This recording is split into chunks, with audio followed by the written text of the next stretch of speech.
The Boston Bruins defeated the Montreal Canadiens on Saturday, but the victory was overshadowed by Bruins forward Milan Lucic being arrested earlier in the day. We're going to discuss what happened, what it means next for the Boston Bruins, and also preview tonight's game against Tampa Bay here on a brand new episode of Locked On Boston Bruins. You're Locked On Bruins, your daily podcast on the Boston Bruins. Part of the Locked On Podcast Network, your team every day.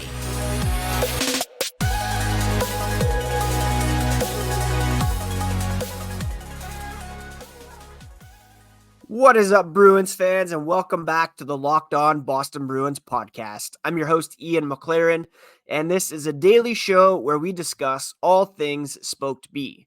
Today is Monday, November 20th, and I want to thank you so much for making Locked On Bruins your first listen every day. Free and available on your favorite podcast app, as well as on YouTube. Part of the Locked On Podcast Network every day. All you have to do is hit that subscribe button so that each new episode is automatically added to your feeds. Today's episode is brought to you by Sleeper. Sleeper is the number one daily fantasy app, and right now you can download the Sleeper app and use promo code LOCKEDONNHL to get up to a $100 match on your first deposit. Terms and conditions apply. See Sleeper's terms of use for details. Quick reminder, you can find the podcast on social media at Locked NHL Bruins. And you can find me, my dad jokes, hockey tweets at Ian C. McLaren.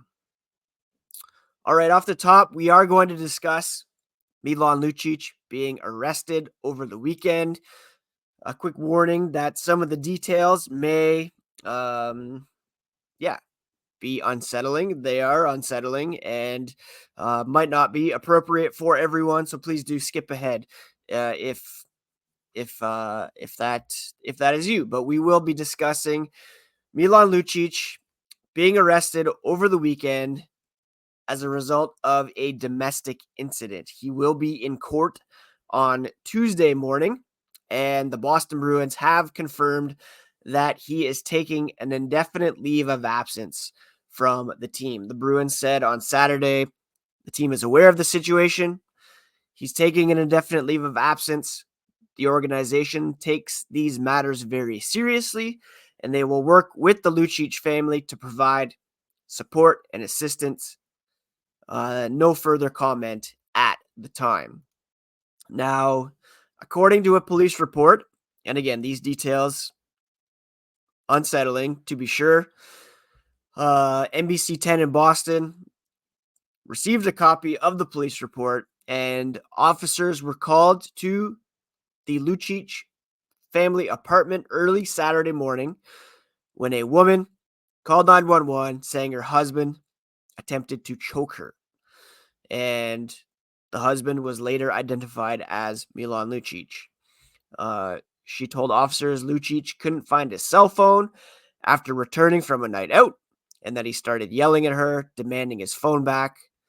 The report went on to say that when the victim tried to walk away from the argument, her husband grabbed her by her hair and pulled her backwards. Police say when an officer asked if Lucic attempted to strangle her during the incident, she said he did not. According to the police report, when an officer made contact with Lucic, he appeared intoxicated, and he told officers nothing had happened, did not attempt to provide any further explanation. Lucic was later arrested and charged with assault and battery on an intimate partner, and he will be in court on Tuesday. It was expected he'd be there today, but he'll be there tomorrow. Now, first and foremost, the hope is that Brittany Lucic and their 3 children are okay, that they are taken care of and well supported. That is the main concern at the moment. And the leave of absence, the charge, the pending court appearance, the details of the report, Milan Lucic playing hockey again for the Boston Bruins. is very much in question. And I personally, was so hyped to see him back in black and gold, a face from the past, member of the 2011 Stanley Cup champions. He was named to the Bruins 100 Legends list earlier this season. He was expected to fill the leadership void. None of that matters at the moment. What matters is the family is okay. That Lucic goes to his court appointment, that he's held accountable for his actions. Obviously needs, some accountability there, and also perhaps a stint in the NHL player assistance program. But as it stands at the moment, I can't see him coming back to the Boston Bruins. He had only played 4 games before being injured. It'd be a lot different if, he was expected in the locker room on Saturday morning. Bruins players were asked about the situation. Brad Marchand said it's tough to see your teammates and your friends going through stuff like this and their family. Definitely worried about Brittany and the kids. Luch himself, they all have all the support in the world. Anything they need, they are going to be there for the family, which was great to see. Charlie McAvoy, I believe, kind of said the same thing. Head coach Jim Montgomery said he's taking a leave of absence from the team. Lucic is. They support the family, continue to provide support and help for the Lucic family, and that's all they were going to say. Now, Stephanie Brown, who works for Casa Mirna, a domestic violence support agency, rightly said it doesn't matter how much money you have, how popular you are, how much notoriety you have, where you live. Anybody can be a victim, and anybody can be an abuser. And she's calling on the Bruins to make a public statement to say they don't condone domestic violence.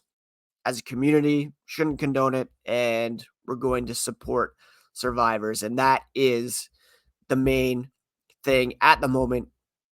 The family is supported, taken care of. The Bruins will stand by them, of course, which is the only thing to do here. And again, Lucic expected in court tomorrow, and we'll go from there. But I can't see Lucic back in black and gold anytime soon. It certainly tarnishes his legacy as a member of the Boston Bruins.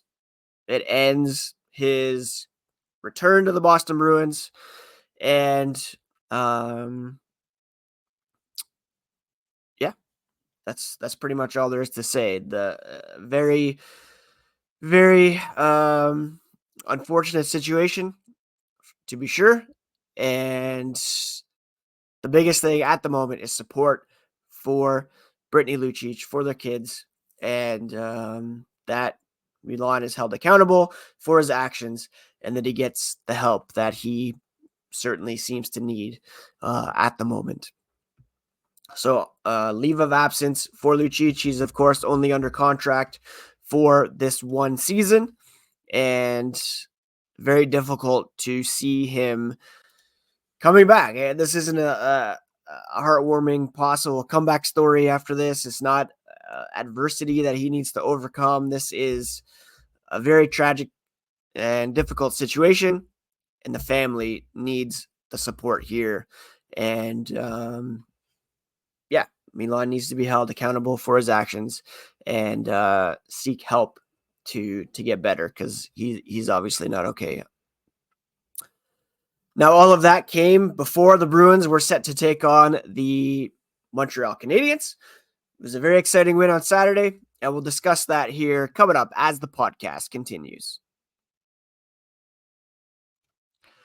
Passion, drive, and patience. What brings home the winning trophy is also what keeps your ride or die alive.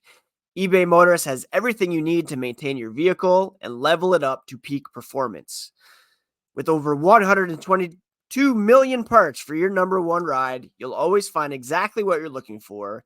And with the eBay Guaranteed Fit, your part is guaranteed to fit your ride every time or your money back.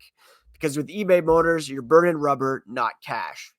With all the parts you need at the prices you want, it's easy to turn your car into an MVP and bring home that win. Keep your ride alive at ebaymotors.com. Eligible items only. Exclusions do apply. eBay Guaranteed Fit is only available to U.S. customers.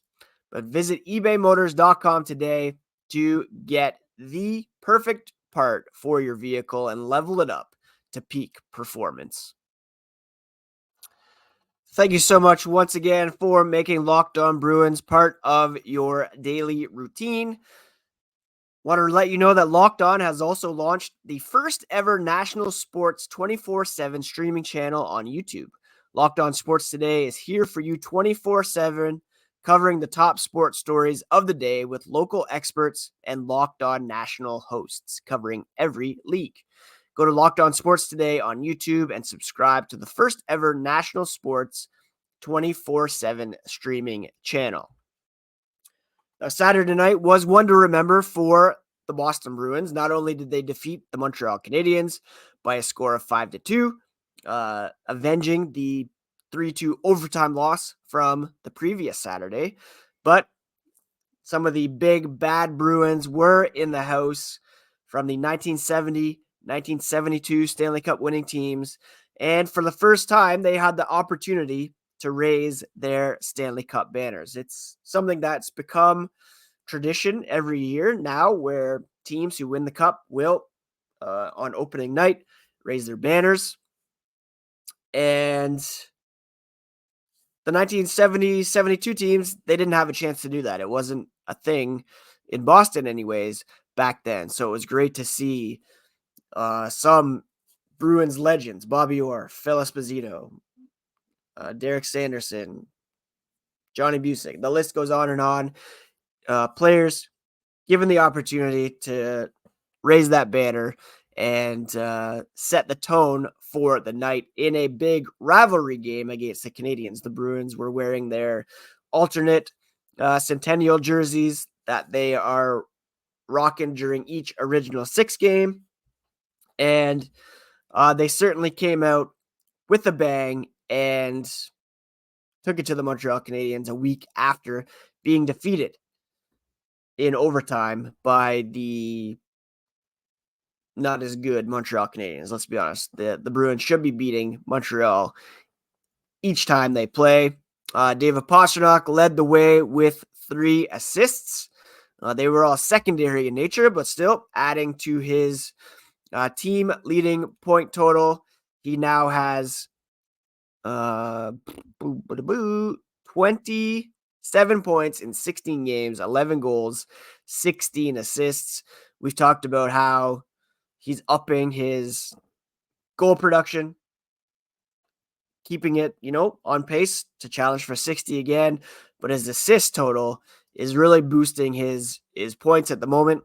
And he is currently sitting in second place in scoring behind a bunch of Canucks: Quinn Hughes, Elias Pettersson, JT Miller for the league lead, tied with William Nylander and Nikita Kucherov.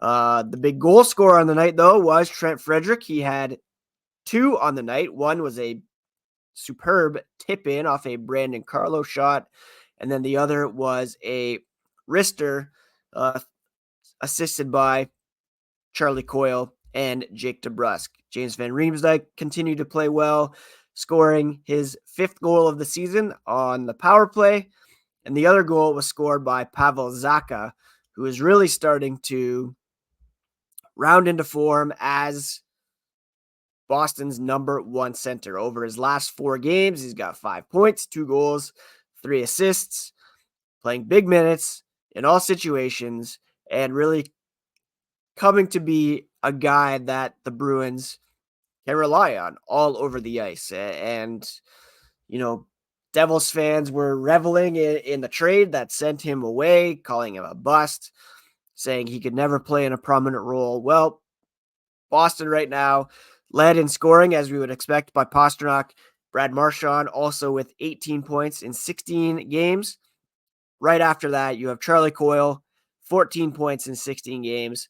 Pavel Zacha with 13 and 16, both playing at career paces and both showing that they are more than capable of locking things down for the Boston Bruins down the middle. Morgan Geekie, of course, has been injured. He and Matt Grzelcyk skated on Sunday, so they could soon be back. And we'll see what the effects are in terms of lineups and who comes out. The fourth line has looked very good. Jacob Lauko, John Beecher, Oscar Steen. You have Patra playing with Heinen and DeBrusk. Reading the tea leaves a little bit, it's certainly possible that Matt Patra could be sent back at some point. Don't forget, yes, he's burned the first year of his ELC, but once he reaches the 40 or 41 game mark, that pushes up a year on the path towards unrestricted free agency. So they could still send him back and maintain that down the road. I wouldn't be surprised if he's allowed to play for Team Canada, and then they make a decision closer to the trade deadline based on who's healthy and whether or not they've been able to add to the lineup. It's one thing to play these big, not even big minutes, but early in the season, but 19-year-old all season long into the playoffs might be a situation where he is sent back at some point, but we'll have to wait and see there. The Bruins went 2 for 5 on the power play, kept the Canadiens off the board, going a perfect 0 for 2 on the penalty kill. 44-22 were the shots in favor of the Bruins. And just a beautiful Saturday night game where everything seemed to go right, and the Bruins got the better of a division opponent after losing to them the week before. Danton Heinen, I should add, had 5 shots, second only to Pasternak's 6. Zacha, Marchand, DeBrusk with 3 shots apiece. Again, DeBrusk, we'd really like to see him get going here. He's got 1 assist over his last 5 games. No goals, only 1 goal on the season. Not what we expected of him in this contract year. 6 points in 15 games. Really needs to get going here. And with 4 games on tap this week, hopefully it's a situation where it starts as early as tonight with his dad, Louis, and the other Bruins dads joining the team for this trip down to Florida here, which begins tonight with the game against Tampa Bay that we will preview here in a moment. With the win, I should add, the Bruins now 13-1-2, 28 points through 16 games. That's 28 of a possible 32 points to begin the season. They are tied with Vegas for total points, but the Golden Knights have played 3 more games. The Bruins point percentage tops only the New York Rangers come close. They're 12-2-1 through 15 games. And the Bruins and Rangers will play later on this week, and we'll look at tonight's game plus what's coming up here as the podcast continues. A new NHL season brings all sorts of possibilities. David Pastrnak could be named league MVP, the Bruins could hoist the Stanley Cup, and you can win big by playing daily fantasy hockey on Sleeper, the official daily fantasy app of the Locked On NHL Network. Sleeper is our number 1 choice for daily fantasy sports, and with Sleeper, you can win 100 times your cash in daily fantasy hockey contests. To do that, you need to correctly predict the outcome of 8 player stats. So you can win 100 times your money playing the daily fantasy hockey with Sleeper. Start paying attention and nail your picks so you can start winning big. Use promo code LOCKEDONNHL and you'll get up to a $100 match on your first deposit. Terms and conditions apply. That's code LOCKEDONNHL. See Sleeper's terms of use for details and locational availability. The Boston Bruins are in Florida to kick off a 2-game road trip against the Florida teams this week. Tonight against the Tampa Bay Lightning, and then on Wednesday taking on the Florida Panthers in what should be a spirited tilt.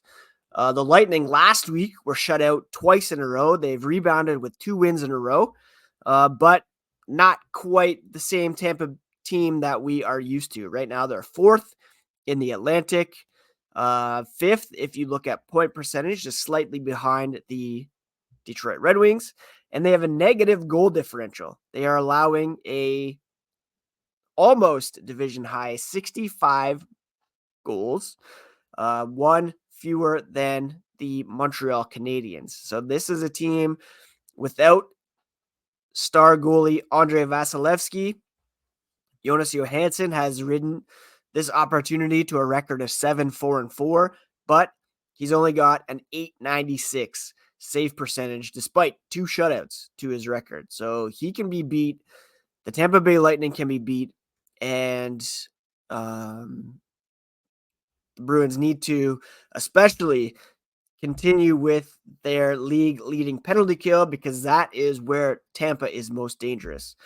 Their number 1 power play unit is pretty lethal with Nikita Kucherov, Braden Point, Victor Hedman.